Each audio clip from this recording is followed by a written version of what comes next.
Hello, and welcome to the Charter Cities podcast. I'm your host, Mark Lutter, the founder and executive director of the Charter Cities Institute.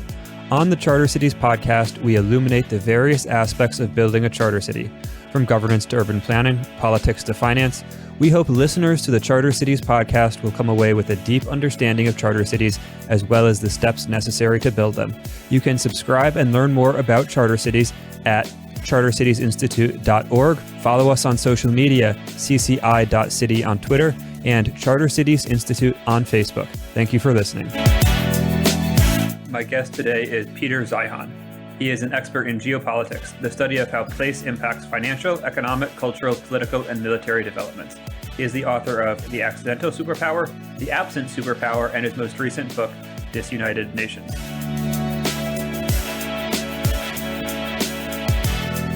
Welcome to the show, Peter. Good to be here. So, to start, your most recent book is about disunited nations and what might be described as the coming global disorder. Can you describe what that means? Sure. So there's two things that have kind of shaped our world for the last 70 years, especially the last 40. The first is in the aftermath of World War II, the Americans found themselves facing down Stalin's Red Army. They were like, holy crap, this is not something we want to do. And it's certainly not something that we can do alone, and we certainly can't do it as an imperial occupying force. So we had to come up with a plan that would allow us to motivate everyone else to stand up shoulder to shoulder, not with us, not behind us, but in front of us, because we were in a different hemisphere and we just couldn't deploy fast enough to counter the Soviet Union. So we came up with the idea of the global order, which would allow anyone to participate in any sort of international trade with any market, grab any resource, all without needing a military to guard it. We would do that. In addition, we'd open our market so that everybody else could export to the only consumer market of size that survived the war. We basically paid everybody to be on our side. That worked beautifully. Eventually, that alliance is what defeated the Soviet Union in the Cold War. But come 1992, the Soviet Union was gone, and the strategic rationale for the alliance went away, and the strategic rationale for the global order went away in Americans' eyes. And 30 years after that, here we are. We've now seen a procession of 4 presidents that have become ever more skeptical of the global system, ever more disinterested in the United States holding up the ceiling, and ever more willing to explore other alternatives. Trump is not odd. Well, Trump is odd, but he's not odd in a strategic sense. He's just the next step down that road. And honestly, whoever's next, from the point of view of the rest of the world, is even going to be more disengaged and maybe even more hostile. So that's kind of piece one. Everything that's allowed the system to exist at this point is based on a military plan that is no longer applicable. The second piece is demography. People in their 20s, 40s, and 60s act differently. People in their 20s do a lot of consuming. People in their 40s are very high value added, and people in their 60s are moving into retirement. That has different implications for things like consumption or investment capital or government expenses. And what we have seen is, starting in 1900, we had more 20-somethings than 40-somethings and 60-somethings. The demographic pyramid is the term.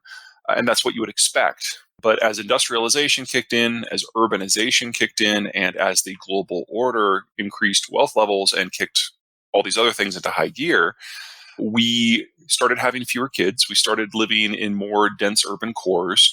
And after 20, 40, 60 years of that, we now have more 60-year-olds than 40-year-olds than 20-year-olds in most of the world. So the 2020s was always the decade when the bulk of the advanced world was going to move into mass retirement, and the bulk of the developing world was going to run out of people in their 20s. So consumption-led growth is about to become technically impossible. Investment-led growth is about to become technically impossible. And that means for the rest of the world, the economic model is that of a retirement community. So if global trade from a strategic and security point of view was going to collapse, and if global trade from a consumption and investment point of view was going to collapse, we were on the verge of something new anyway. The real kicker is that just because the U.S. isn't upholding the global order doesn't mean that the United States lacks the military capacity to look out for its own interests. It certainly does. Its Navy's 10 times as powerful as everybody else's put together. And on the consumption side, the United States is the advanced country that is aging most slowly. So we have the millennials, and the millennials get a lot of crap, but they exist, and they're consumers, and they're having kids. And so this is not a demographic twilight in the United States like it is in Canada or Korea or Germany. So we are aging, but we're aging most slowly. The global system is going away, but we don't use it. Most countries can't look out for their own strategic interests. We can. So we are going through a transition in this country. It will not be comfortable, but it's an order of magnitude less than what everybody else has to deal with. And we get to see how they deal with or fail to deal with these changes, and we can adapt appropriately. Thanks. One of the key parts of your thesis is interesting because, to my knowledge, you're the only person presenting it, and that is the rationale for the global system as a basically defense compact instead of what might be called a sort of mutually beneficial free trade compact. Right? I'm an economist. I'm trained as an economist. Most economists love Adam Smith and think free trade is great. Right? Comparative advantage is good. This allows for both sides to benefit. And there's increasingly being called into question with China, which we can get to later, in terms of the geopolitical tension. But ignoring that aspect, there is the implicit part of your thesis that the global order was constructed as a anti-Russian implement. That's the explicit part of your thesis. But then the implicit part of your thesis is that this free trade is perhaps not as beneficial as some economists might assume or argue that it is. I don't think those two theories exist in isolation. The United States is certainly capable of trading if it chooses to. It's just that it has a continental-sized economy and a developing world economy of size that it broadly trusts, Mexico, hard on our borders. So we can have a regional trade system that matches all of our needs and have comparative advantages without needing to have a global system. But let me kind of fuse two things together you were discussing there, the idea that it might not be quite as beneficial as the theory suggests, and then the China situation. Whenever you've got a structure where somebody basically pays you to be on your side, there will always be a question and an ebb and flow of benefits versus costs. So when the Soviet Union was there and the threat of nuclear Armageddon was very real, there were certain things the United States was willing to put up with. But when the politics change and all of a sudden the Soviet threat is not perceived as aggressive as it used to be, then the needle moves. So the United States was willing to put up with Europe basically product dumping on us through the 60s, 70s, and early 80s because that was the price of having an alliance of several hundred million people to facing down the Soviet Union with us or honestly for us. It was worth the cost.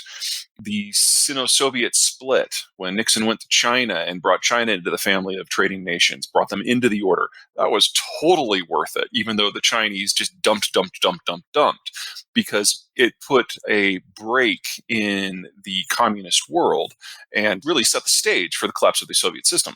But that doesn't mean it's always been that way.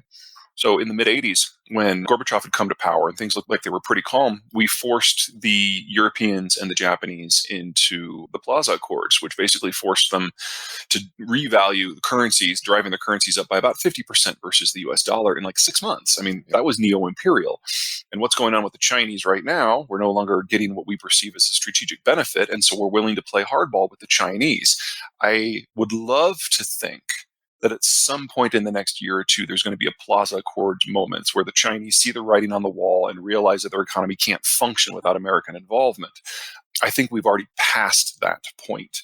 I don't think the Americans are sufficiently interested in maintaining the order any longer. And I think, to be perfectly blunt, the Chinese have abused the situation and a split is inevitable. This isn't decoupling. Decoupling implies that there could be two parallel systems that just don't deal with each other. The Chinese are absolutely dependent on American market access and American security involvement in the world. Their economy in its current form can't survive without the United States at all.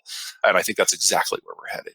Sure. Well, let's explore that a little bit more because I think that is another, what might be described as a non-mainstream point where right now there is this fear of rising China. There is this sense, for example, even though they suppressed information about COVID early, subsequently they have appeared to at least have had a much more effective response than most Western countries. You obviously have East Asia, Taiwan, South Korea that have also responded effectively. But there is this growing sense with Belt and Road, for example. The U.S. is sort of playing what might be described as sort of a responsive game in Africa and parts of Southeast Asia. And so there is this sense that China is a growing power. Their purchasing parity power is higher than the U.S. They're beginning to float a deep water navy. Their population is much higher. They are still able to build. Shenzhen has their subway miles, for example, are comparable to New York subway miles. And so there is, at least among part of what might be described as elite intelligentsia, of this China envy. So why is that wrong? Well, there's a lot to unpack there because pretty much all of that is wrong. Let's start with the Navy. The Chinese, in terms of number of hulls, do have a larger Navy than we do, but in terms of tonnage, there's something like 1/3, and about 90% of their ships cannot sail more than 1,000 miles from a home port. So they can't even break out of the first island chain, much less reach American shores, much less patrol the Persian Gulf, much less protect a globe-spanning merchandise and supply chain system. It is well designed for taking on Taiwan, assuming no one comes to help Taiwan. And that's it. Let's talk commerce. The Chinese are export dependent. They absolutely have to have access to consuming markets. Let's talk tech. The Made in 2025 program that everybody's been talking about. If you talk to any Chinese bureaucrat behind closed doors where they're not being recorded, they'll freely admit that 2025 is the first signpost, and they don't expect to hit technical parity with the West until at least 2080. They've got a lot left to steal, and their capacity to generate the tech at home honestly just has not worked out to the direction that they hoped it would. Let's talk demographics. Yes, it's a larger population, but on average, it's already older than the United States population. The one-child policy means that the Chinese have already run out of 25 and 30-year-olds, and it's aging. It's the third fastest aging society in the world. They are going to get old long before they get rich. Let's talk energy. This is a country that imports over 80% of their energy, most from a continent away. And in order to import that energy, they've got to sail by Taiwan, the Philippines, Vietnam, Singapore, Malaysia, Indonesia, and India, any one of which could easily interrupt all tanker traffic. And don't even get me started about a military conflict with a real country like Japan or the United States that could just stop all of their commerce without sailing within 3,000 miles of the Chinese shore. This is the biggest paper tiger in human history, and it's going to burn this decade. So what does that look like when it burns? What is that? Because I'm of two minds. One is that I think a lot of the points you raise are valid. At the same time, I think that maybe we can tease this out a little bit more. There's this idea of organizational capacity, where the US sort of has lost the will to have big dreams, to have big visions, to be able to execute, right? On Twitter recently, we saw Elon Musk was considering moving his factory from California, and then a Californian congresswoman tweeted F Elon Musk, except not as politely. And so he was like, okay, message received. And so, right, the US has this anti-building culture while China still builds, they still believe in things. Their science fiction is representative of that because, like, the people who are writing it grew up sometimes in sort of rural abject poverty and have seen industrialized. So I guess this is sort of two questions. How do you balance this, what might be called the general organizational competence? And then two, after that, then what is this sort of specific sequence in events that leads to China burning? Or at least a plausible sequence of organizational competence. Honestly, this is a normal part of the development process. As most countries develop, they go from relative centralization with relatively low regulation to a more diversified governing system that has a higher regulatory burden. And I don't just mean that in terms of like business regulation, but cultural constraints. The United States is now a little over 2.5 centuries old. And so we have evolved to the point that we have a much more diversified political system than we used to. Diverse means many voices. Many voices means we don't always agree, and that does keep things in check. I'm not saying that we couldn't use a bit of an overhaul here. That would be really useful. I'm just saying that it's not exactly beyond the pale. It pretty much fits the historical pattern with other countries. While Han Chinese culture may be 3,000 years old, the Chinese governing system is really only about 40. It took them a while to recover from the Japanese occupation, from the Korean War, from Mao's tender mercies. And they really only turned into the governing system that we now understand today in the 70s, late 70s. And then they only really started to develop in an economic sense after the Mao-Nixon summit and getting into the global order in really 1980. And when you only have one voice, it is really easy to make things happen. It is really easy to build skyscrapers and subways and high-speed trains, and those all look great and they're flashy. And I'm not suggesting that they're not useful economically, politically, and otherwise. But you also make a lot of mistakes because there are fewer things to stop you from doing things that are just monumentally stupid. So probably 40% of all the housing units in China right now, for example, are unoccupied, and they probably always will be. China has far more construction than they need for an economy of their size or urban structure of their situations. I don't mean to take away from some of the Chinese accomplishments, especially considering the long arc of Chinese history. They've been monumental. But that doesn't mean that they're sustainable. The real problem we have in China is financial. The Chinese basically confiscate most of the savings for private citizens and force feed them into projects that achieve national goals, whether it's full employment or a great infrastructure system or a new skyscraper. That sounds good. It generates a lot of economic growth, and that's why the headline numbers always look great. But if it's not productive growth, if it's not profitable growth, then all of those loans can never be paid back.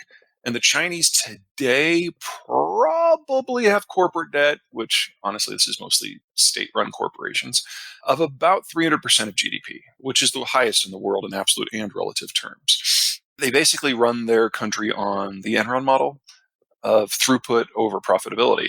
And that's great until it's not. And every country that has ever attempted to follow that path has eventually had a really hard crash, whether it's Indonesia, Korea, or Japan. The difference between China and everyone else is the Chinese have prevented themselves from having a correction. So all their inconsistencies have built up decade after decade after decade. And when it does go down, I fear it's going to be absolutely catastrophic. Now, to answer your other question, how can this all go wrong? Chinese history is rich with examples of how the whole place can go to shit in a very short period of time. This is a country that has never held together well, and it's a country that has always been vulnerable to threats, internal and external. So foreign invasion is always a fun one. I don't think it's particularly likely right now. Internal breakdown of some sort is usually the more likely vector for breakdown, some sort of implosion. The Chinese can face that in consumption, they can face that in energy, they can face that in finance, they can face that in governance. If I had to guess, I would expect kind of a hybrid this time around, that we have a financial collapse and a demographic collapse on one hand internally that threatens the power of the party internally. At the same time that there's some sort of external crisis that inhibits either the export of finished goods to generate income or the import of the raw materials that are necessary to keep their system going, most notably energy. One could trigger the other very easily, and honestly, one would almost certainly fold into the other. If that happens, I would say the most likely outcome is that the southern tier of city-states from Shanghai south become de facto independent, just like they have been for the vast, vast majority of Chinese history. And the north drops into a famine-ridden neo-Maoist tyranny where it just kind of reverts to a pre-industrial status and half the people die.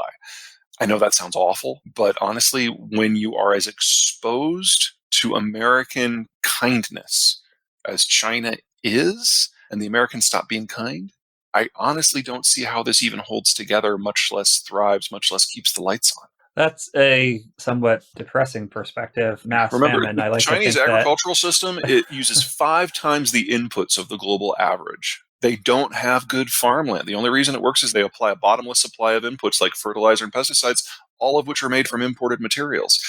China's dependent on the world, not the other way around. Let's get into this, because I think this is one of your other major theses, is that geography is somewhat deterministic in terms of these outcomes. What is Chinese geography, and how has that, beyond the sort of net energy importer, net food importer, like what other important characteristics of Chinese geography are there that has shaped its direction in the past and in the future? And then more generally, also just like, how does geography play out in Europe, the US as well? When you're looking at food or raw materials or energy or whatever it happens to be, China is typically the largest importer of pretty much everything. There are some exceptions. There are some things where the Chinese excel at processing, and so they do play a supplier role to the world, but for the most part, they're an absorber. But the geography really is the problem. The biggest problem is strategic. That first island chain from Japan down to Singapore, the Chinese have never been able to punch through that and interact with the world in a corporate manner ever within their entire history, with the exception of during the American-led order when the Americans put everyone on the same side. So that is the factor that has changed, is that the Americans have neutralized the geographic factor that most heavily has constrained Chinese development since the dawn of the Han ethnicity 3,500 years ago. All the Americans have to do if they want to destroy China is go home, and geography will take care of the rest. Within China itself, the North China Plain is where the majority of the Chinese live. That's where the Han ethnicity originated and kind of the center of their power. But it's not like the American Midwest. The soils are thinner, they're not as fertile, and they don't have a river transport system. Moving things by water is about 1/12 the cost of moving them by land, and so American farmers can tap the greater Mississippi system to shuttle stuff around very cheaply. The Yellow River not only is not navigable, it's both drought and flood prone. And so you have very few average years. If you have a flood year, it tends to overthrow its banks. The last time it did that, it killed about 100,000 people. And if you have a drought, it's not useful for much at all. And so if your homeland is both drought and flood prone, it's difficult to have continuity there. Most of Chinese governance honestly, 20 years ago, was focused on managing the water system. Because if you couldn't manage the water system, you couldn't irrigate, you couldn't farm, you couldn't have a population. And so at multiple periods in Chinese history, you'd have some disruptor that would come in, whether it was an internal warlord or an external power, and they'd smash the waterworks. That would just shatter Chinese civilization for 30 years, and they'd have to start over completely. I'd argue that the Chinese really didn't get the Yellow River tamed until this century. Beyond that, this is the good part of China up north. If you move south of there, you'll hit a series of highlands and mountains, and you'll get to the Yangtze Valley. And the Yangtze is a little bit like the Mississippi in that it's navigable 2,000 miles inland, but it's broken up by a series of mountain chunks and cliffs that make it difficult for the entire zone to integrate with one another. There's no huge chunks of flat land except for at the very, very bottom and at the very, very top. And those two areas, Sichuan at the top and Shanghai at the bottom, are world-class geographies and cities and economic zones. But they've always existed somewhat apart from Beijing in the north. And so these areas actually do have a degree of continuity and economic success independent of being part of China, which is something that drives the northerners absolutely batty. And then if you move further south, you start getting into the subtropical zone, much more rugged terrain, and those southern city-states, Fujian south to Hong Kong, have basically existed on their own throughout almost all of Chinese history. And then through at least the last 1,400 years of Chinese history, they've traditionally gotten the bulk of their foodstuffs not from northern China, but from trading partners in the wider world.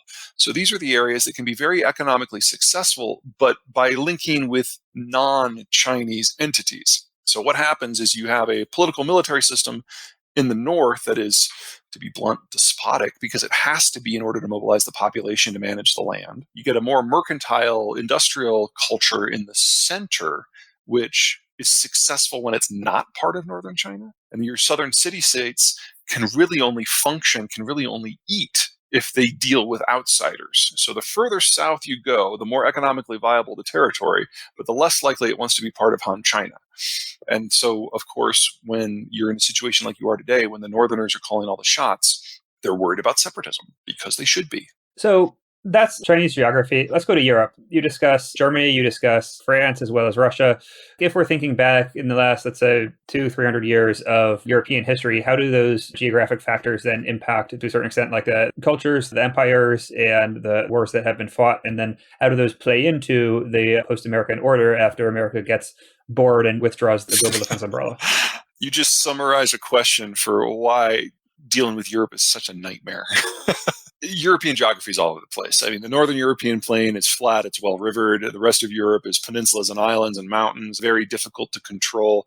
So you'll always have this impetus in the French, Dutch, German, Polish, Russian belt for control, because these are the places that succeed at trade. These are the places where movement is easy. These are the places where capital generation is easy.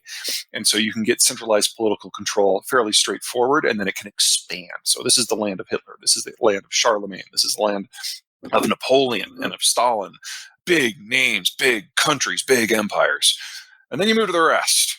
And when you have an area that's mountainous or an island or peninsula, it's much more difficult to consolidate control. You're going to have a more fractured political system, and it's going to resist control from any central authority locally or, God forbid, from the Northern European plain. So European history is always this massive pendulum that swings between periods of extreme efforts at centralization and extreme efforts at fractionalization. And there's conflict on the way in and there's conflict on the way out.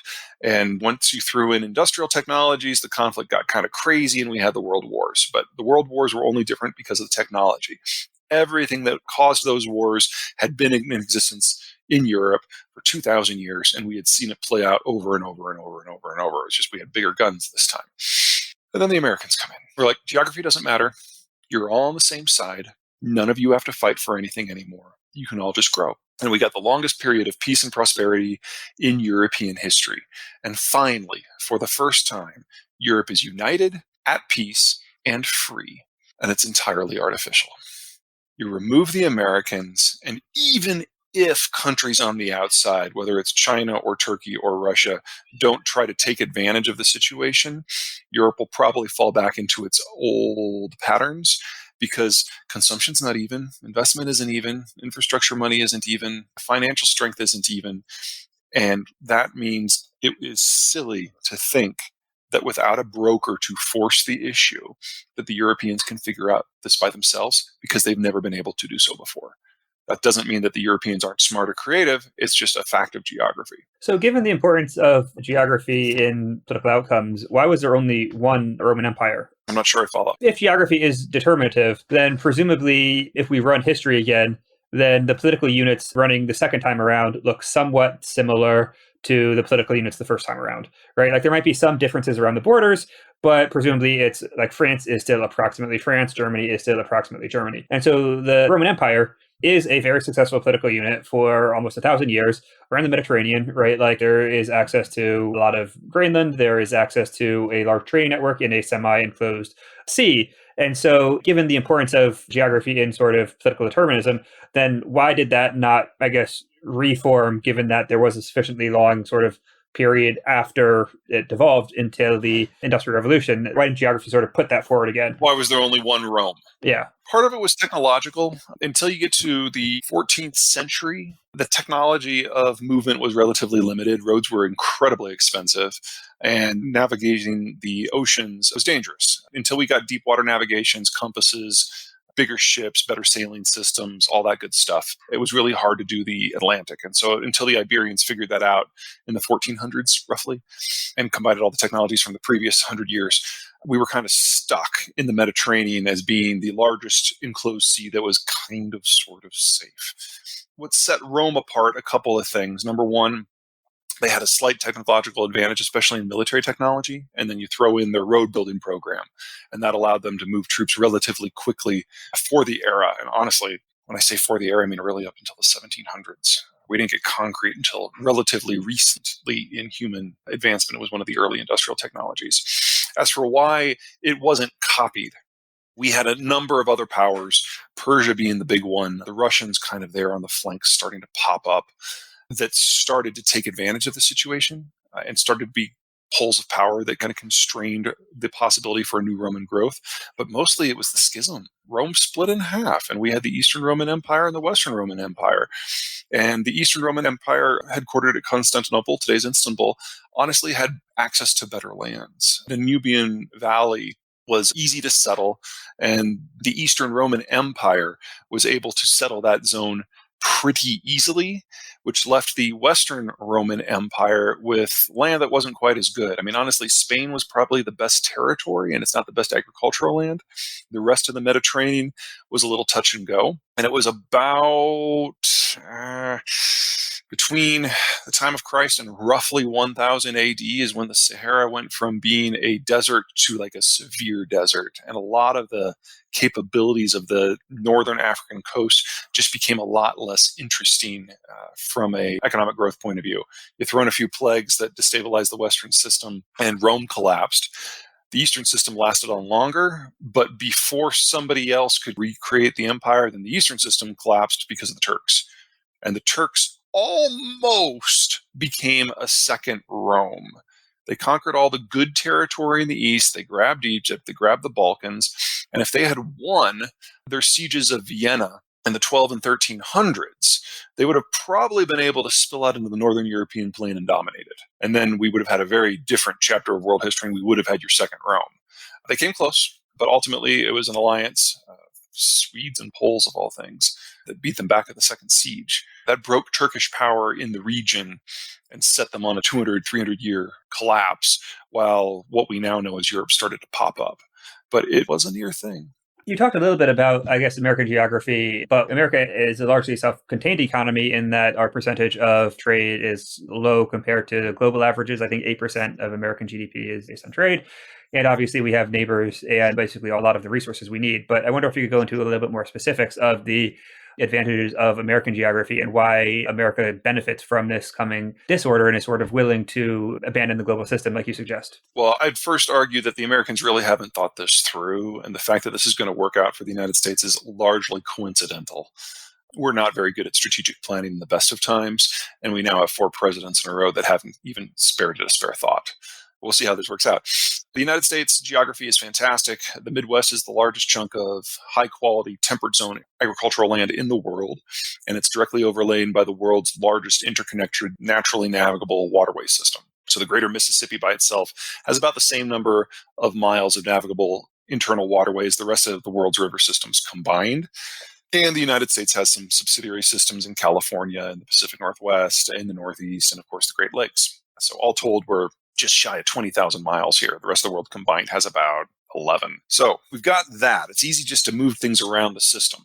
In addition, our coasts are fantastic. Most of them are heavily indented, allowing for a lot of internal merchant trade on the ocean, and we can then trade internationally if we want to. Europe is the only other part of the world that has anything like that. In addition, we're all in the temperate zone, so we don't have to worry about overly cold winters. We don't have to worry about overly hot summers. We get insect kills every winter, which keeps disease and healthcare costs down. That's something that you're not going to see in most of the global south. Those rivers generate capital. That capital is what funded our industrial experience. There's really no security threats. We've got oceans that protect us from the bulk of the human population. Canada, we had a couple of spats with early in our history, but we eventually settled those. The same thing went down with Mexico, but all of that was sorted out within the first century of the United States. We haven't had an assault on the mainland from a conventional power since the Mexican-American War. That's spectacular. What exactly do you mean when you say that rivers generate capital? If dragging something from point A to point B costs you a lot of money, you're not going to drag it very far.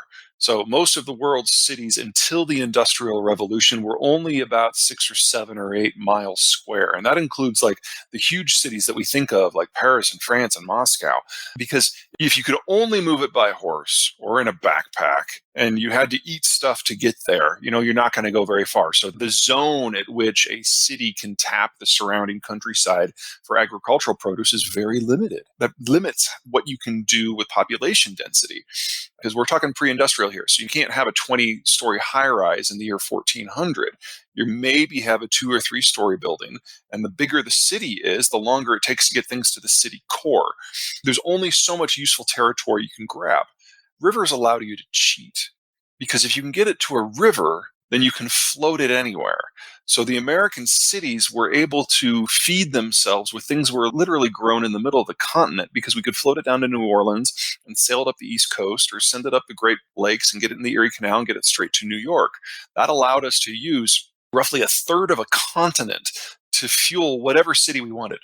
And when you can do that, when the transport is that cheap, you generate a lot of capital and a lot of internal trade from that. And that's what gives rise to a financial system. So the world's major financial centers are where they are for good reasons. Tokyo, London, New York. They were hubs of maritime empires. The only thing that was different about the American empire is that ours was internal. How does shale fit into your thesis? Shale certainly helps. The technology of shale basically going down a mile or two and then drilling laterally a mile or two in order to get crude that is trapped in little pockets. There's nothing secret about the technology anymore. It is starting to disperse, and most energy producers use some of the techniques everywhere. So whenever somebody says they want to ban fracking, what they're really saying is they want to ban all fossil fuels. I wish they would be a little less disingenuous about it, but whatever. It's a technology. And what it has meant is that the United States has gone from a total oil production of about 6 million barrels today to, based on how you define the term crude oil, about 18 million barrels a day, which puts the United States into a net export situation. This does not mean that the United States is done playing in energy markets, but it does mean that with some tweaks, hundreds of billions of dollars of tweaks to our industrial infrastructure, the United States does have the option now of simply ceasing to participate in global energy markets and just worry about the regional market.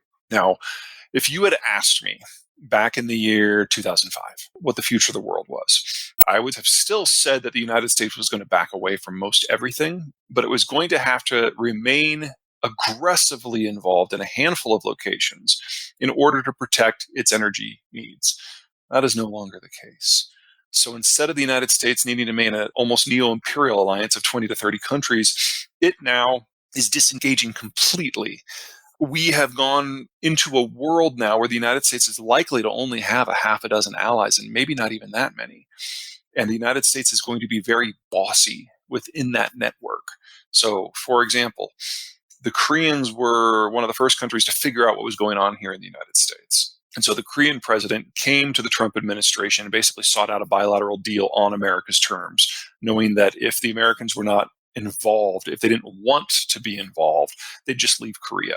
And there's still a chance that we will. The United States is now presenting the Koreans with a $5 billion annual bill in order to keep American troops.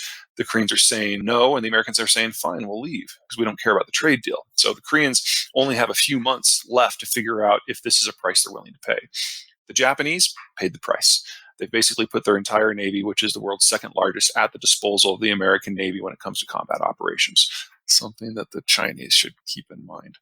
The Brits thought they were our best friends, but with this whole Weiwei thing, the Americans are basically canceling trade talks until such time as the Brits come around. We're actually removing military assets from the United Kingdom now.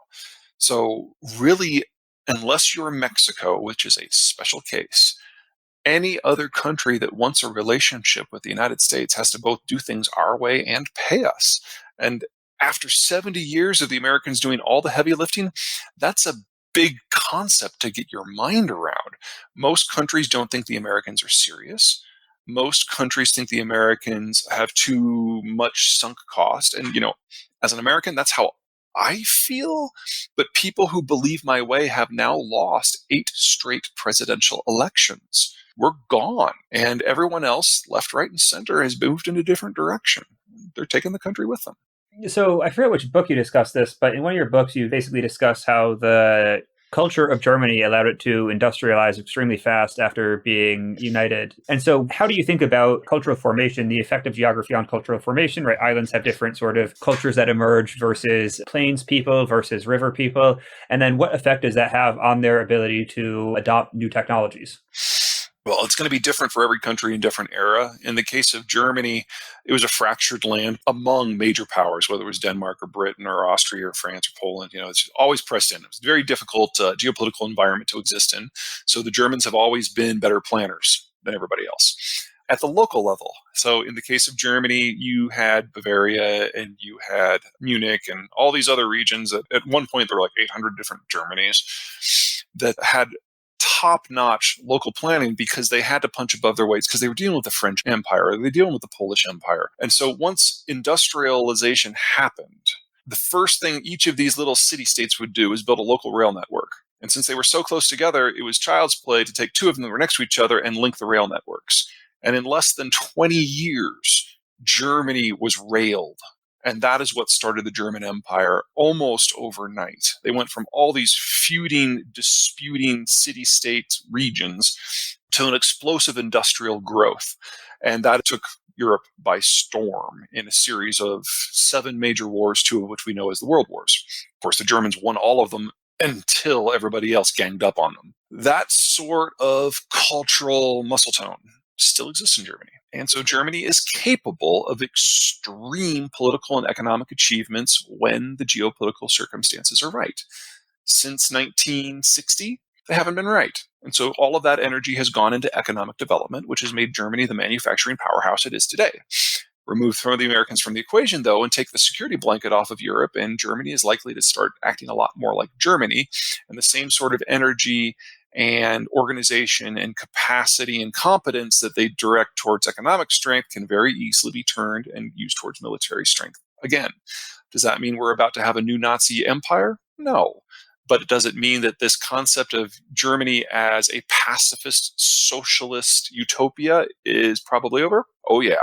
And Germany acting like Germany, even if they're nice about it, is still going to scare the crap out of everybody else in Europe.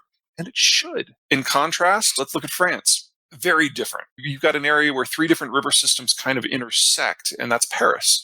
And so Paris has always been at the center of everything. And that's one of the reasons why the Parisians are so cocky, because they're used to being in charge and they're used to being successful and they're used to everyone looking up to them as kind of the pinnacle of human culture. There are pros and cons in this. It means that when the French decide to throw resources against something, they can throw a lot of resources. And here in America and in the Anglo world, we're always focused on all the wars that the French have lost and cutting their sheets into easy-to-wave white rectangles. But aside from Britain, the French have won more wars than anyone else in history, and they're very good at it. They just have lost wars to us. One of the main factors of history is the Industrial Revolution, where basically, if you look at living standards, right, Malthus was right until about 1800, after which there actually was a sustained rise in personal living standards as well as this growth in population, which the economic story is that this was driven largely by technological innovation, that there were a series of innovations from rail to steam to steel to internal combustion that allowed for this tremendous increase in living standards. And that is effectively what allowed England to conquer the world, right? You don't have a small rainy island that is able to become the largest empire the world has ever seen without this technological advantage. How do you see geography and technology interplaying? And there's also sort of the subset where if you think about what are the future of technology, something like AI, if China is able to get AI first, and depending on exactly how you sort of conceive of AI, does that change the rules of the game? Yeah. The technologies that have shaped the human condition, the three since the very, very beginning: sedentary agriculture, deep water navigation, and industrialization. So sedentary agriculture preferenced certain geographic zones, terminal river valleys, places where you could have high productivity per unit of labor, per unit of land. We don't think of this as part of our collective cultural experience, but it is.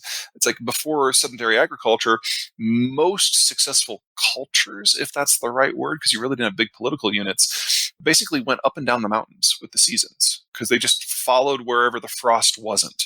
Sedentary agriculture allowed us to, for the first time, have food surpluses and allowed us to store food. And if you're going to store food, you need a mathematical system and you need a road network, and that put us on the road to civilization. And that brought us Mesopotamia and Egypt and so on. That spread out in bits and pieces based on wind power, because if you could build a windmill, you could grind grain, and so you could widen the zones that you could have a successful culture in. So we went from having like a half a dozen places around the world where you could have successful governments to hundreds of thousands over the course of about a 500-year period where the wind technology spread. That eventually brought us to deep water navigation, which allowed us to travel the world. And that allowed us to take zones that had huge agricultural potential, but not a lot of security potential. And an empire could capture them and then bring the food to other locations where it wanted a city or it wanted to wage a war. Egypt was the premier territory that everybody wanted to capture because you had a slave population that could basically grow all the food you could possibly want. And this is the era of the Japanese Empire, the British Empire, the French Empire, and so on. Industrialization kind of kicked that into high gear and allowed us to use road and rail and power, increase the amount of power by a factor of roughly 1,000, and allowed us to transfer power itself independent of wind and water and muscle. And that brought us the world we know today. And what is unique about these technologies, or what you have to keep in mind about these technologies, is each technology suite has a different sort of terrain and a different sort of geography that it preferences. So sedentary agriculture, originally terminal desert valleys that had a degree of security insulation, so you could have your people working 12 hours a day in the fields and not have to worry about defending themselves. And that gave us the pyramids. With deep water navigation, peninsulas were great because you could only need an army on one side, but islands were better. So it started out in Iberia, it migrated to the United Kingdom. Industrialization was all about capital because you actually had to build infrastructure on a large scale for the first time.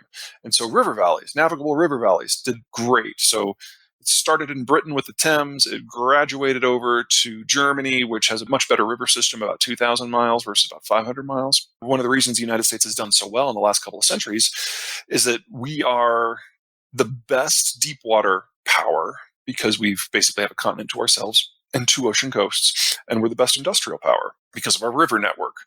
And that's the simple reason for why the United States has done so well. The question moving forward is whether digital technologies put us on the verge of a new 4th stage of human technological prowess, and whether that will change the geography of success again. The short version is it's too soon to tell. We're only a couple of decades into the digital revolution right now. The longer version is that it's probably not this one. Yes, the digital revolution has created new industries. And yes, the ability to transfer information at the speed of light around the planet would suggest that geography doesn't matter as much. But the mode of transferring that information has indicated that security issues are actually more important rather than less moving forward.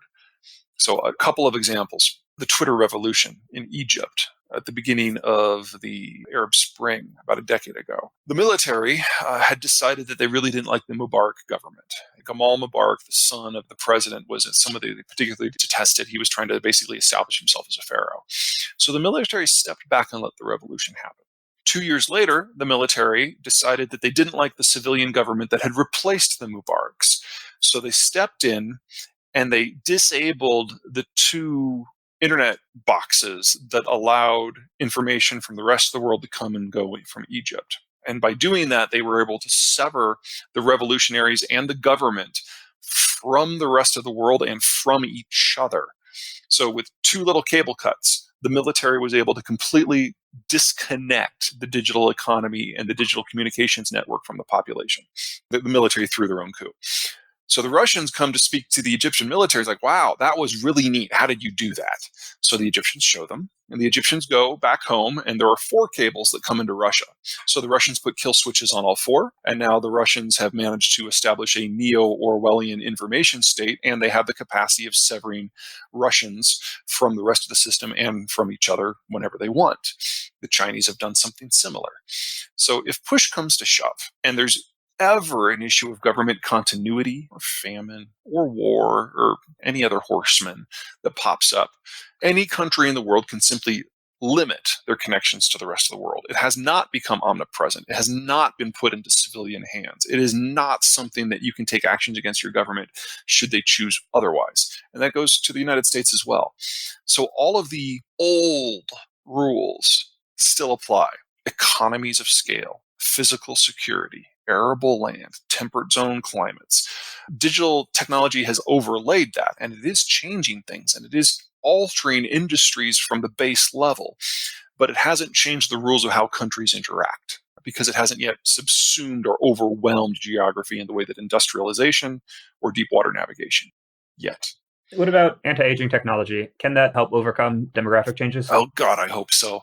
Probably not, or at least not anytime soon. The issue is that most of the research in the last 40 years has gone into extending lifespans as opposed to extending productive lifespans. So yes, a lot of people can live into their 90s now, but they still can't really work past their 60s. Even before you consider things like Alzheimer's and dementia, physical degradation in terms of being able to do work mentally or physically really, really accelerates in your 60s. And even if people are still mentally capable, they're often not physically capable of doing the work. There are some industries where there's an exceptions, and there are plenty of individuals that kind of buck the trend there, but not enough to move the baseline. So we would need a significant shift in how we do research into aging. Not so much can you live till you're 100, but can we get a cure to Alzheimer's? And we just haven't invested in that.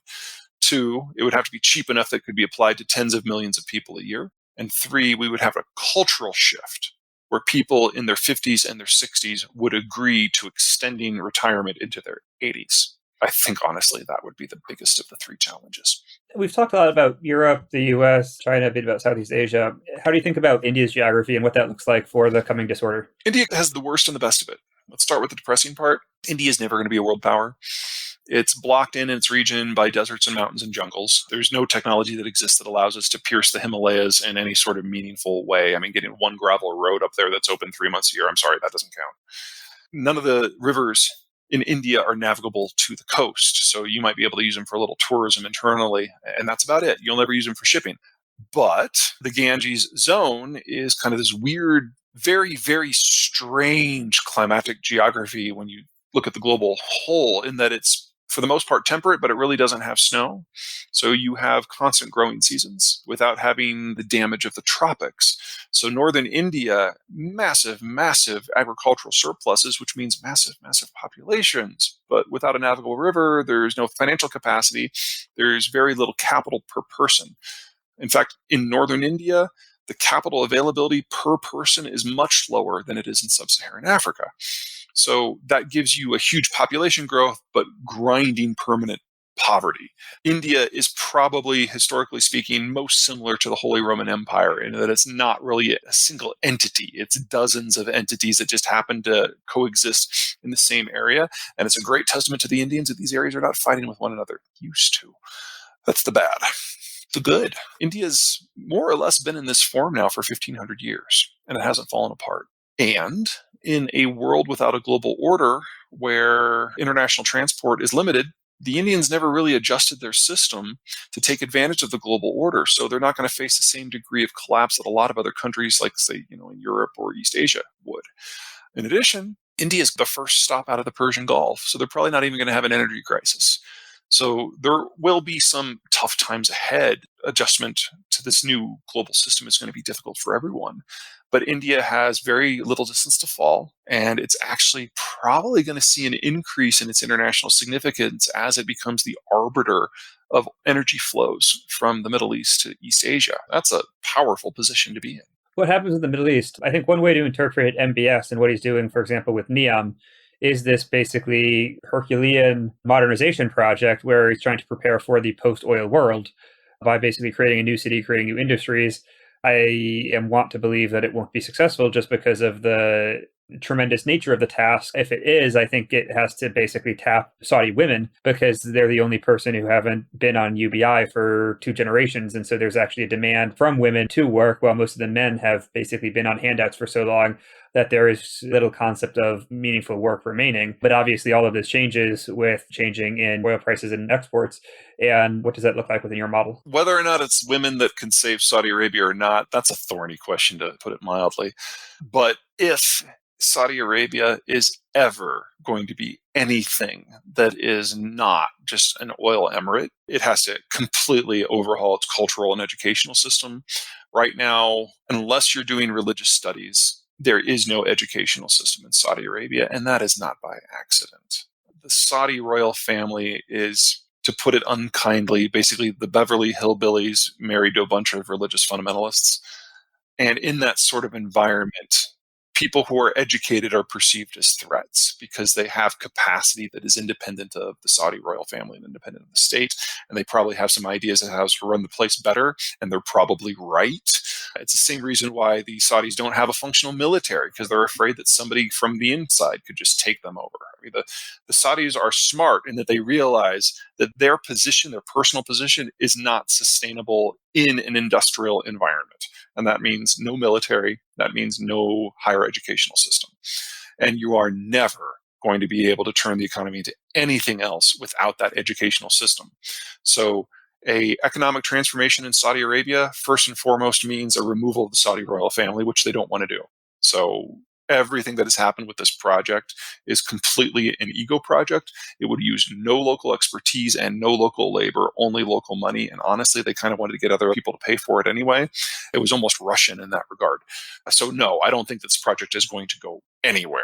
And that was before the Saudi royal family started dismembering journalists in their consulates. So just not going to happen. Okay, so that's what you think about the Saudis. How does that play into the broader Middle East? Because I think there's basically 2 questions. There's one is, okay, if there's the removal of the global order, right, the U.S. is involved in the Middle East. There was actually recently reports that the U.S. is pulling some Patriot missiles out of Saudi Arabia. So the U.S. is basically acting as the defense guarantor in the Middle East, the same way it is in Europe. And then secondly, there is the question of just exporting oil. If there are no U.S. troops there, and then if there are also no U.S. aircraft carriers that are basically protecting tankers, obviously not directly, but sort of implicitly, then what happens to the broader Middle East? Without the Americans being large in charge and preventing other imperial powers from coming in and preventing the locals from going to war with one another, other imperial powers are going to come in and the locals are going to go to war with one another. So it's just a question of order and timing and players. I expect the first and the sharpest of the conflicts between Iran and Saudi Arabia directly. I don't think that this war is going to go down in the way that most people have always thought. Everyone assumes that the Iranians are going to close the Strait of Hormuz, and that's going to cause a global energy conflagration that's going to force the Americans to come in. Well, the Americans don't use Middle Eastern oil anymore. With the shale revolution, they honestly can go their own way. They don't care about the trade situation. They don't care about the global alliance network. So there's nothing to draw them in. In addition, say what you will about the Trump administration, the sanctions regime that he kicked in against the Iranians has actually been wildly successful. And Iran today is no longer an oil exporter. So you combine that with the fact that the Saudis have a bypass pipeline out of region completely, goes to the Red Sea, and all of a sudden, the Strait of Hormuz is not nearly as interesting of a place as it happened to be previously. So if this war does go down, it's basically the Iranians sweeping through Kuwait on their way to the Saudi oil fields, and the Saudis trying to see if their air force is up to the task of destroying the columns on their way south. That's kind of an even fight, but it's not nearly as dynamic, doesn't hold nearly as many implications for the wider world now as it did just 3 years ago. Because, if the Iranians fail and their thrust is stopped, it doesn't impact Iranian oil production because there isn't any. And if they succeed and they manage to conquer Saudi Arabia, the first thing they're going to do is export crude. So this is not nearly as shocking as a development as we've all been conditioned to think it is. The economic geography of the situation has changed. The real power of the future in the region in the midterm, so next 10 to 20 years, is probably Turkey. This is a country that's kind of waking up from a century-long geopolitical nap, if you will, and it's trying to figure out where it fits into the world. And as the global system breaks apart, Turkey is no longer kind of this backwards country at the end of nowhere. It suddenly is the nexus between Europe and Asia and between Europe and Africa. It is a large, powerful country with a diversified economy right in the middle of everything. And if global trade goes away, regional trade becomes more important, and it is the linchpin. The question is, what does it decide to do with that power? Turkey is very potent, but that doesn't mean it can go everywhere. So is it going to go into the Caucasus or the Balkans or North Africa? Is it going to go after Greece? Is it going to come for the Arabs? There are a lot of options there, and we don't know yet because the Turks don't know yet. After that, eventually we'll see the recreation of the maritime empires of the past, Britain, France, Italy, Japan. If the Chinese are very, very lucky, they might be able to play a role there. And the Persian Gulf still has oil, and it is controlled by an absolutely militarily incompetent regime. And eventually someone is going to make it to the Persian Gulf, and eventually Saudi Arabia will be someone's colony again. As for who it will be, wow, there's a lot of history that has to play out between now and then. So we do a decent bit of work in Africa. It has the youngest population. It's rapidly growing. Currently, the sort of geopolitical implications largely have to do with European migration, where Europe 5 years ago was at least sort of verbally saying, yes, we will welcome everybody. And now there's videos of the Greek Navy basically trying to flip refugee boats. The situation is likely only to continue. So one, how does geography fit into Africa's historical development? And then two, what can we expect from the region in the future going forward with a post-American breakdown? The naval path to Europe is now closed, is the short version. Because of coronavirus, it's going to be a solid decade before Europeans will feel that the use of lethal force to prevent refugee movements from northern coast of Africa to Europe is not warranted, because they can say that if you haven't been vaccinated, there's no point in even trying. In fact, you're a health threat and you're trying to kill people by your very presence. And so what we're seeing in Greece is probably the start of a new normal and a far more lethal border enforcement mechanism. On land, it gets more complicated because you actually can bar that with fences and walls and everything. But on the sea, yeah, it's over. So that's that. Africa's problem has largely been geographic. There's not a navigable river on the continent, and the continent itself has an escarpment that averages about 1,000 feet tall, like right at the coast. And then there's a series of plateaus, in some places 5. And it's difficult to run infrastructure up a plateau anywhere, especially a rail line. So you might be able to get a few roads in the interior, but you're never going to have an African rail network. And what that means is we get these little enclaves, places like South Africa or the Kenya-Uganda corridor, where you can run limited infrastructure in, and those areas can interact with the outside world, kind of like those city-states on the southern Chinese coast. But you're never going to have an interior system of size, and none of these networks can connect to others. So the African development model to this point has been tap lines. You build infrastructure to a specific resource that you want, you exploit that resource, you bring it to the coast, and you ship it out to the imperial power who's in control, or the wider world in general. And under the global order is the first time that these countries have been able to exist in any sort of form, and not very many of them have been very successful, because at least they didn't have to worry about being colonized. And so any security threats they had were just from one another, and the geography of the region tends to limit how these countries can get at each other. So most military conflicts during the global order structure have been when a country has imploded and everyone else has kind of come to grab a chunk. And so the Congo Wars are kind of the quintessential examples of that. The Great African War, if you prefer that term. Moving forward, the global order is over. And so the capital supplies are going to get more difficult. Most of the growth we've seen in infrastructure and most of the growth we've seen in personal consumption for the last 15 years has simply been we've had a lot of people in their 50s in the advanced world, which has pushed down capital costs, which means that you can apply money to things that you wouldn't have applied them to before because the cost was lower. It's kind of like the equivalent of buying a slightly larger house because interest rates are low. You apply that writ large to a continent and you get the Africa story that we have today. But the global baby boomers all move into retirement within a few years, so that capital is going to dry up. And any infrastructure that is not sustainable and completed within the next 2 to 4 years, that's it. It's over. So we go back to kind of an imperial mindset when it comes to economic integration, tap lines for resources that are specifically needed, probably with a degree of security assistance provided from the outside, which is a really nice way of saying that these countries will probably apply to be colonies if they want to be successful, with a few exceptions. The places that do have a local geography that can still be exploited, where they can still have a certain degree of economies of scale. But there's only 6. The Luanda corridor in Angola, South Africa, Kenya, Uganda, Senegal, the Niger Delta. Nigeria is always going to be a regional superpower, and I can never remember the 6th one. They're all in sub-Saharan Africa. So your point about the infrastructure projects drying up in 2 to 4 years is a little bit perhaps depressing from our perspective because we're working on charter cities. So basically new cities with better legal systems to accelerate economic growth, sort of how Shenzhen, Singapore, Hong Kong, Dubai did it. The bet is to a certain extent on continued globalization, on the continued sort of differentiation of supply chains combined with rapid urbanization and bad legal systems that are currently holding back some populations. So obviously these cities need to be in somewhat port regions linked into the broader economy. You have these specific regions, South Africa, the Luanda corridor, Niger Delta, et cetera, that you believe are going to play out. What does the broader sort of structure look like? Does the arbitrary borders drawn in the colonial world, do those break down? Do those continue? Is there continued urbanization, or does that urbanization trend sort of revert? And what does that look like? I think you're probably going to have both. If the global system breaks down, you're going to have much higher and much more erratic energy prices, and the ability to bring in consumer goods to any system that can't create them themselves is going to dwindle. In those specific corridors, those are areas where you can reasonably expect a degree of industrialization to continue. It's not that it's going to continue at the same pace that it has in the past, but they will have access, at least theoretically, to the outside world. They will be able to achieve a degree of economies of scale. They will be able to generate some local economic activity.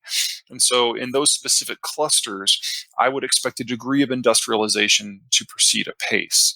However, for the rest of the system, and even areas immediately adjacent to those systems, the cost of development is simply going to be too high. And if that happens, you're going to have a deindustrialization impulse where people really have no choice but to move back to some sort of subsistence agricultural activity. Now, this is going to obviously be most extreme in Africa, but this is not something that is going to be limited in Africa. I'm really worried about versions of this happening in the People's Republic of China as well. So one thing we haven't chatted about is currency flows, right? The U.S. is currently the global reserve currency. How does being that currency play in? How does monetary policy broadly and currency flows play into the coming disorder? And what does that look like? That's another answer that has kind of evolved over the last 5 years. A short version is today, it's honestly the US dollar or nothing. There can really only be one global currency, but that doesn't mean that there can't be multiple hard currencies. And what we've seen is the Eurozone has been unable to adapt itself to the changing realities. And when you've got a demography that is aging into mass retirement and the incapacity of the EU to federalize, this currency is only stable in the very specific geopolitical environment in which it was born, and that environment is now ending. And that was before the Germans last week said that the Bundesbank is unlikely to be participating in any sort of monetary policy long term. And by long term, I mean like 3 months from now is when the ban is supposed to kick in. So that's going to get delightfully lively very, very quickly. Anyway, the euro has been the only other competitor to the US dollar for 25 years now, and it is now dying. The next biggest currency in terms of global usage is the pound. And the Brexit situation, I mean, we're in the fourth freaking year of this now, and they still haven't figured it out. So no one is using the pound as a store of value, and it'll take the Brits at least a generation to be able to regenerate the sort of trust that they had 10 years ago. And that assumes that everything starts going right. And honestly, nothing looks like it's going to go right, because later this year, the Brits are going to realize that they're not going to have a deal with the EU at all. And if they're going to have a deal with the United Kingdom, they're going to have to cave in on everything that the US wants them to cave in on, just like the Canadians and the Koreans and the Japanese had to do. So at the end of this year, the United Kingdom is no longer a global economy. It is a subsidiary economy to whoever it decides to throw itself at the feet of. And that means they no longer are a financial center, among other things. So that's the end of the pound. The Japanese and the Chinese. Now, both of them actually have more money in circulation in the United States, even with the recent monetization. That's because of the Enron model of economic development. So the Chinese decided they wanted to rule the world. And so a couple of years ago, they started to open up their current account. They started to liberalize their trading system. And in less than 6 months, over $1 trillion of US equivalent in cash fled the country. So the Chinese slammed that back down, realized that not only does the government not trust their own economy, but the people don't trust their own economy, and any opportunity to get money out of the system is taken. So they went back into lockdown. They're out of the equation. The Japanese tried the same thing in the 1980s, had exactly the same result. So they're not interested. Next currency down is Canada. Canadians run a relatively tight ship, but we have discovered recently that the Canadian social welfare model is basically paid for by financial transfers from wealthy Ontarians who are in their 50s and early 60s moving into mass retirement and the oil province of Alberta. Well, this is the decade that the majority of Ontarians move into mass retirement, so that money's gone. And right now, oil prices in Alberta are below $10. So this is not an economic system that is stable. This is not an economic system that will survive in its current form, which means the Canadian dollar is no longer in the running. The next one down is the Australian dollar. Australia is the most politically unified, functional economy in the world with a hard currency after the United States. 22 million people, or I think that's where we are right now. And after them, Sweden, Denmark, New Zealand. That's it. That's all the world's hard currencies. So it's just the US dollar here. And as the global system breaks down, the US dollar will become more important, not less. The important things you want if you want a global currency has to be big, has to be liquid, has to be easily exchangeable, and day-to-day fluctuations in its value have to not bother the people who use the currency. US dollar is the only option.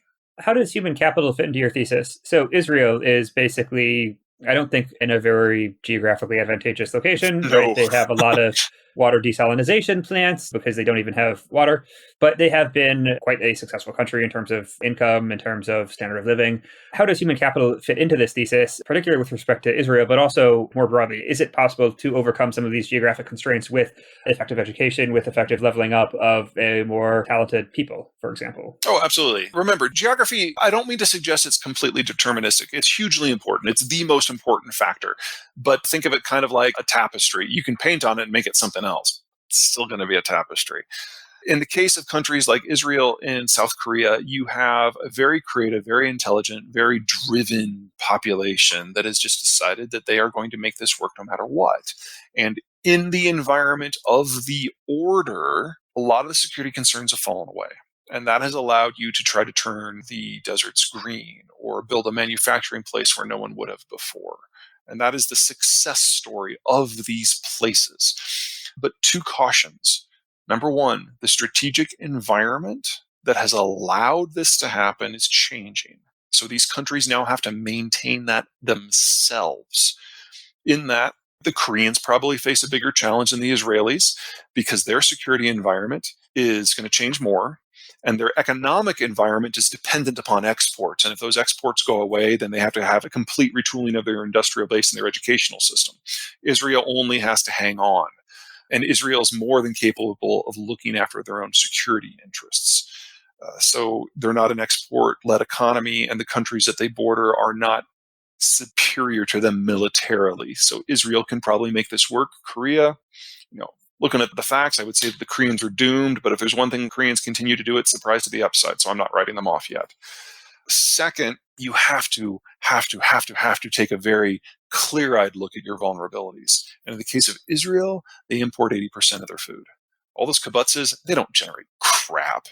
And so they are completely dependent on bringing in food from abroad, primarily Europe right now. Now, Europe, under almost any circumstance that I can imagine, is still going to be a net food exporter.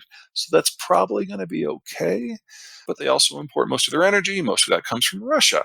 So what the Israelis are going to have to do is the same thing any other country that's being proactive about this is going to have to do. They're going to have to find new security partners. They're going to have to find new economic partners. They're going to have to find new intelligence partners. And in the case of the Israelis, they've been able to partially solve this by getting buddy-buddy with the Saudis. Because the Saudis hate Iran, the Israelis are worried about Iran, so the Israelis provide the Saudis with intelligence on Iran and the odd bit of military training on equipment that the Americans won't train the Saudis on anymore. In exchange, the Saudis every once in a while lose some crude oil in the general vicinity of an Israeli port. So far, that relationship is beautiful. And between the two of them, two wealthy countries, even if they're both pariahs to a degree, they're going to be able to get food from somewhere. But it does require them thinking a little bit differently about how they operate in their environment. And I would say that those are the two countries in the world that are kind of furthest forward and kind of preparing for what is coming. How should we think about the U.S. action and or reaction to the coming disorder? Previously, you've mentioned that the last four presidents have basically increasingly strayed away from the global order. But right now, your thesis seems to be very much at odds with the current belief of the political class in the U.S. So to a certain extent, right, the coming disorder requires an American withdrawal from protecting global shipping lanes, things like that. So how does that withdrawal necessitates to a certain extent the American political class accepting that withdrawal and then allowing it to occur? So what does that changing of minds look like? Is the political class going to remain the same? Is there going to be a new political class that sort of fights them for power? Is there going to be some sort of external shock that leads to this change in view? Or is it just going to be a slow, disorganized degradation like Trump is doing? It's kind of all of the above. The global system is messy under the best of times, and the United States has injected an incredible amount of order into it over the last 70 years. We now have fewer troops stationed abroad than at any time since the 1920s. And that included the more recent surge against Iran to places like Saudi Arabia of a few months ago. Those are what are now being unwound. So we were on deck to not have like zero troops stationed abroad, but we're already at historical lows and it's going down. So I would argue that the deployment question has already been settled, and we've ended every year with fewer troops stationed abroad since year 6 of the W. Bush administration. So I'd argue that a lot of the political class has already kind of, I don't know if reconciled is the right word, but it's certainly gotten used to this being the idea. And if you look at trade issues, of the God knows how many people who were running for president on the Democratic side, all of them said that Trump was being too soft on trade issues. Trump is now what a free trader looks like in American politics. And as to the political class question, that's changing too. The United States, because of the way its political system works, has kind of a reshuffling of both parties every generation or two. And the last time we did it, it's almost been a century. So we were wildly overdue. And whenever there's a big change in technology or a big change in geopolitical circumstances or a big change in financial circumstances, you normally have this reshuffling. Well, we've got all three of those right now. The financial crisis plus COVID, changes in digital technologies and interaction, and then the collapse of the global system in the aftermath of the Cold War. And we've been edging this way for a while.